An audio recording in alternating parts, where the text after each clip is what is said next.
No, hey, Cooking 1-5 here, and I'm here without my little brother today because he's stuck in the quarantine and everything. And but hey, we got videos to do, and I don't need him. The whole thing is for him to learn, and I'll be honest with you, I don't know if he's learning a whole lot, but anyway, I got him remoted in here. I don't understand how this thing works and everything, but I can see him up on the screen there. But so I don't know. Can you hear me? Yeah, I'm here.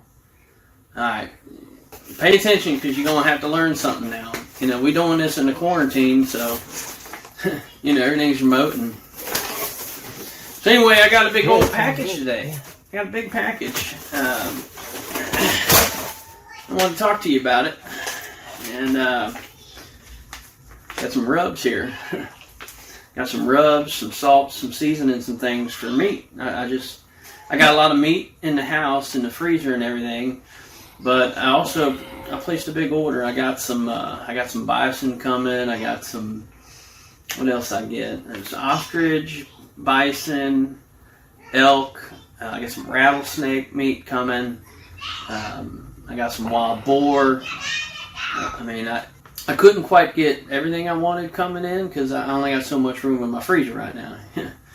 But I got some rubs in. I placed an order that there's a coupon code online, and I like to support small businesses and everything by using their coupons and free shipping and everything. So I placed a big order, and this one it's they call themselves the Salt Sisters, and I guess it's because they make salts and things, and they's in Indiana, not too far from where we're at. But what I got here, this first one right here from Salt Sisters, I got a blackened Cajun rub. Now, you look at my seasonings right now, I probably got about 20 Cajun seasonings, 20 different Cajun rubs. I use them on everything. I love it. I love it on chicken. I love it on fish. I put it on a burger. I put it on a steak.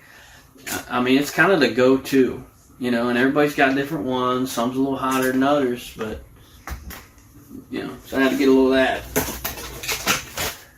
Then I got two of these, but it was only by accident, but I'm okay with it. Honey Glaze Rub. Man, it's good. It's good on chicken. And in fact, that's all I've had it on right now is chicken. Every time I cook chicken, I throw this on there, and so I needed some more. But it's a honey glaze rub. Chicken, I recommend it on chicken, but you can use it on anything.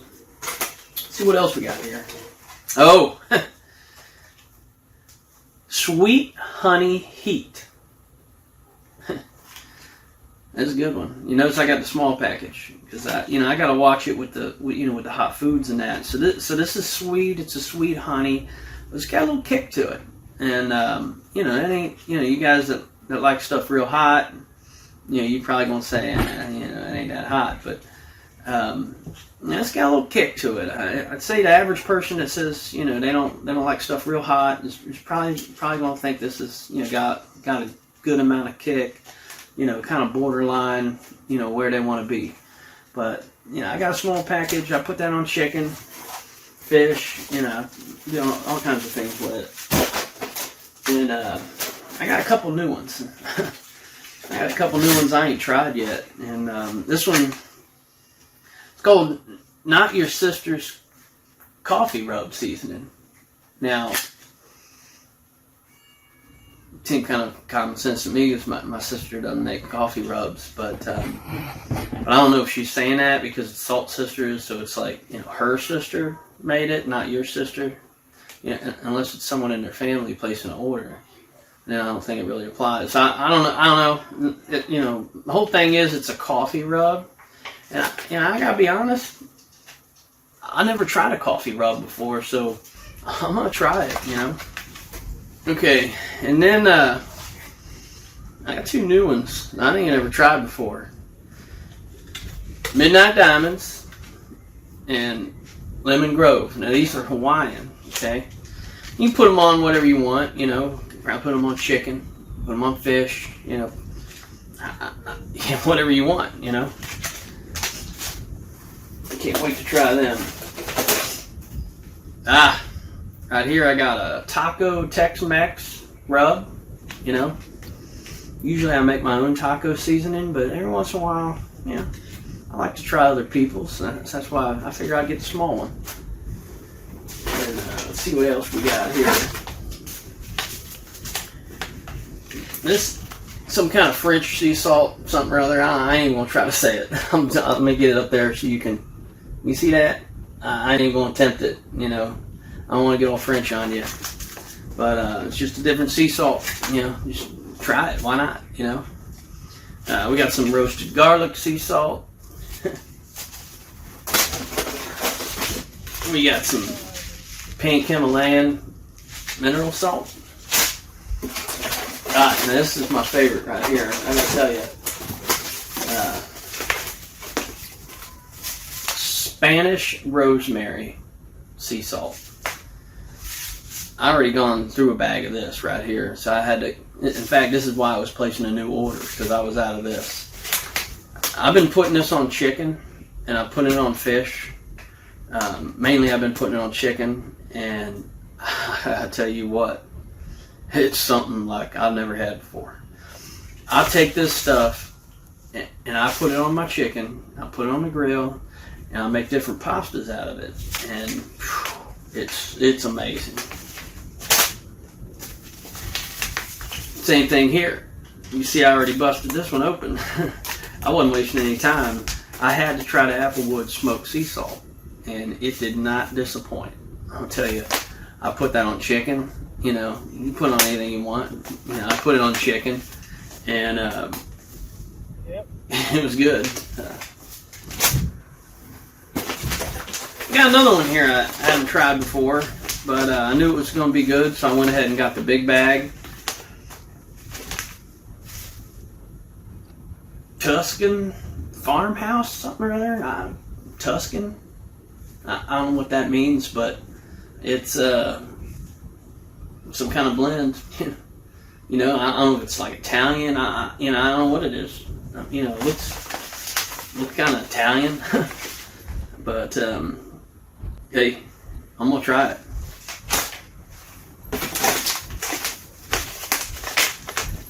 Mediterranean. Mediterranean rub. Look at that.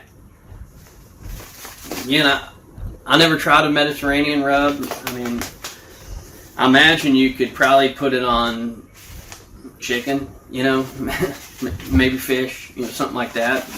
I think I'm going to try it on chicken. I don't know what these are.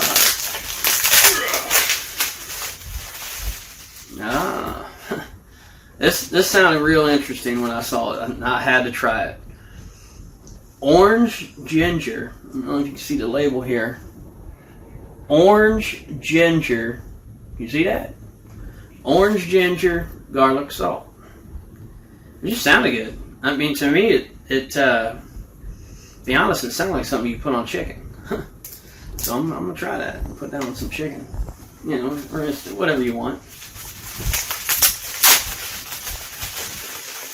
And in here, last one. I don't know if you can see that or not. Chili lime salt. And yeah, I like to make a lot of different Mexican dishes and, you know, things with little chilies on there, fajitas, and all kinds of stuff like that. And you know, I thought, hey, I'll give this a try, because it kind of sounds like it might be good on like chicken or something, you know. So I might, or anything, you know, whatever you want. Maybe even fish, you know. But I'm definitely going to give this a try on chicken. So yeah, you know, I wanted to share with you what I got. I got my order in, and I got some meat on the way. I can't wait till my ostrich, my bison, and you know, everything else I wanted comes in. But I know what you're thinking. It's like, hey, you know, that's a lot of rubs. You know, I grill a lot of meat, and that's a lot of salts too. Some people some people out there are probably thinking, well, you know, I get all these different rubs and all these barbecue rubs and all these people selling all these barbecue rubs all the time. But, you know, what's with the salts? You know, that's a lot of salt. And, well, it is. But I like it. And I'm telling you, you need to give it a try. I'm telling you, get some of these seasoned salts and smoked salts and stuff.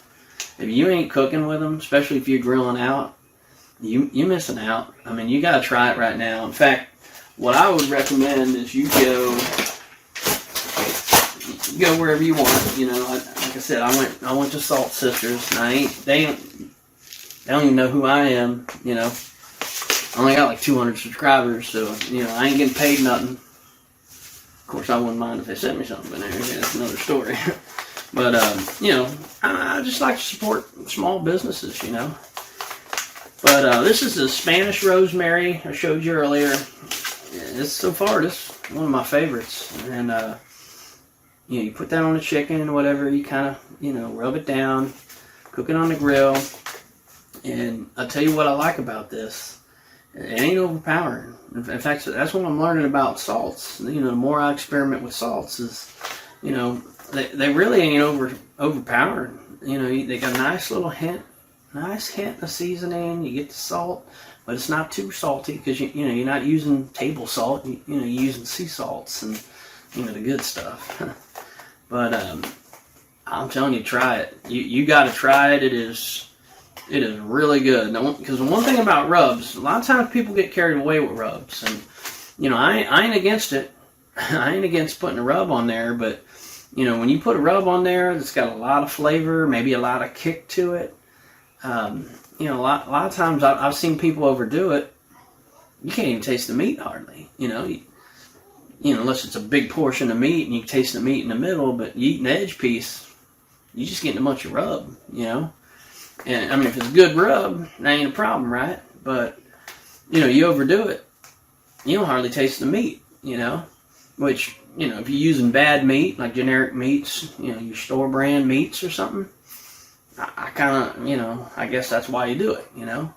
But I don't do that, you know. I only get quality ingredients. I get, you know, name brand meats, you know, from name brand cows, name brand chickens.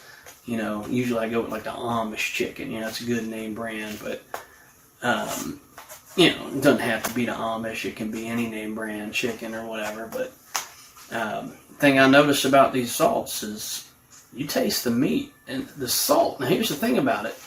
The salt actually enhances your flavorability and you taste the meat better. And if it's good meat, you're tasting more of the good meat. So why would you want to mask that? Why would you want to cover that up with a bunch of rub? That's why you need just a little hint of something. And that rosemary sea salt will do it, I'm telling you. So, you know, you paying attention over there? I don't know what he's doing. He's just on that screen looking stupid. Usually he's over here. I don't know if you can see him or not. I don't know how this stuff works, but hey, you know, some kind of quarantine technology. You know, the government's doing a test on us or something, try to see if you know we can work out of our house or something. You know, I don't know if they're looking to like maybe they're thinking, hey, if we can prove society can. You know, work out of their house, and maybe we don't need all these government buildings, and you know, all the government people can work out of their house, save some money. Yep. You know, I know they've been working on that budget and everything, but they figure it out. You know, they're smarter than me, I tell you. They'll figure it out. But anyway, you know, we'll get through this. You know, just cook it up, cook some meat, fry some salt. If you ain't cooking with salts, I'm telling you, try it. You're not going to be disappointed. You know, but I will say this: they kind of expensive. You know, you get a little bag. Try it out first. You know, you don't have to dive into the big bag. You know, just get a little one. Try it out. See how you like it. You're gonna like it. I'll tell you that. But one thing you're gonna find it's expensive. You know, it ain't like buying a file or big old bottle of rub. I mean, you might pay $10 for just you making one meal out of it. I mean, it's. But hey, I'm telling you, you get what you pay for. So, you know, step up to the plate. Do yourself a flavor. Don't cheat yourself. Yeah, I think that's good. Yeah.